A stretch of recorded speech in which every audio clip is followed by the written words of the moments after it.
caught them lying, red-handed. The texts don't match up, the story keeps changing, and every instinct in your body is screaming at you to confront them, to slam the evidence on the table and watch them squirm. Don't. The moment you call someone out for lying, you hand them the single greatest advantage a liar can ask for: advance warning. Here's what nobody tells you about liars. They're not stupid, they're improvisers. And improvisers need one thing above all else: information about what you know. When you confront someone directly, "I know you lied to me," you're not exposing them, you're briefing them. You're handing over your evidence, your timeline, your suspicions, all wrapped up in a neat little package. And now their brain does exactly what evolution built it to do under threat. It doesn't confess, it defends. Psychologists have a name for this pattern. It's called DARVO: deny, attack, reverse victim and offender.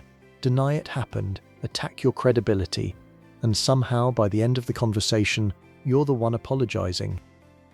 Let's say you find a message on your partner's phone, or a receipt that doesn't match what a coworker told you, or a sick day that lines up suspiciously with a trip to the beach. Your gut says, confront now, get answers now.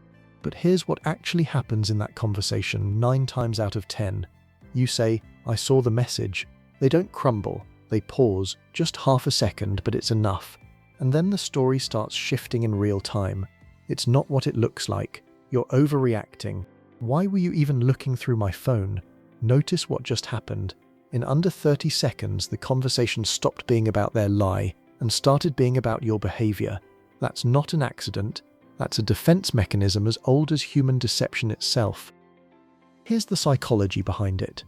The instant someone feels accused, their brain treats it as a threat, not a moral threat, a survival threat.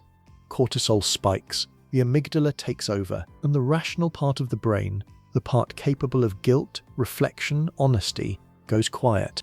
This is why direct confrontation almost never produces a real confession. You're not talking to a thoughtful person weighing their conscience. You're talking to a cornered animal looking for the nearest exit. And liars who are skilled, the ones who've been getting away with it for a while, they're not just defending, they're actively rewriting your memory of events. This is called gaslighting, and it works terrifyingly well, especially on people who love the liar and desperately want an innocent explanation to be true. Step 1. Become a collector, not a prosecutor. Instead of confronting them with what you know, you start quietly gathering more of it. You ask casual, low-stakes questions, not "Did you lie to me?" but "Oh, how was your week? What'd you end up doing Tuesday?" You let them talk, and you listen for the cracks. Liars are consistent about the big lie, but sloppy about the small details, because they never rehearse those. Names, times, order of events, these are where the story falls apart. Not in some dramatic confession scene, but in a boring, offhand comment they don't even realize matters. This isn't manipulation, it's patience. You're not trying to trap them for sport. You're trying to get the truth without triggering the defense mechanism that hides it. Here's a technique interrogators and negotiators use, and it works in everyday life too. Silence is more powerful than accusation. When you suspect someone is lying, say less, not more. Ask an open question, "Tell me what happened," and then stop talking. Most people are so uncomfortable with silence that they start filling it themselves. Liars, especially, tend to over-explain. They add details nobody asked for. They repeat themselves. Truth-tellers tend to be brief and consistent. Liars tend to ramble and contradict themselves without any prompting from you at all. You don't even have to say, "I don't believe you." Just don't rescue them from the silence.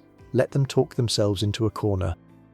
Once you actually have enough, not suspicion but real inconsistencies, the goal still isn't to attack, it's to present. There's a difference between "I know you're lying to me" and "something doesn't add up here, walk me through it again." The first invites a fight.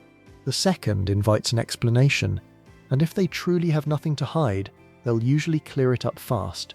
If they're lying, that calm, specific pressure is far harder to wiggle out of than a loud accusation ever was, because you've taken away their favorite weapon, your anger. Anger gives liars a script. Calm, specific, patient questioning gives them nowhere to hide. Here's the uncomfortable truth this video is really about. Most of us confront liars the way we do because it feels satisfying, not because it works. Catching someone red-handed and yelling "I knew it" is emotionally rewarding. It feels like justice. But if what you actually want is the truth, not the performance of catching someone, but the reality of what happened, you have to trade that instant satisfaction for something slower and far more effective: patience, observation, and calm. The people who are best at spotting deception aren't the loudest ones in the room. They're the quietest. They watch, they wait, they let the liar do all the work of exposing themselves. So next time you catch someone in a lie, resist the urge to explode. Don't hand them your evidence. Don't hand them your anger. Give them silence, give them rope, and let them tell you exactly who they are, without you saying a single accusing word. Because the smartest move you can make with a liar isn't calling them out. It's letting them walk right into their own trap.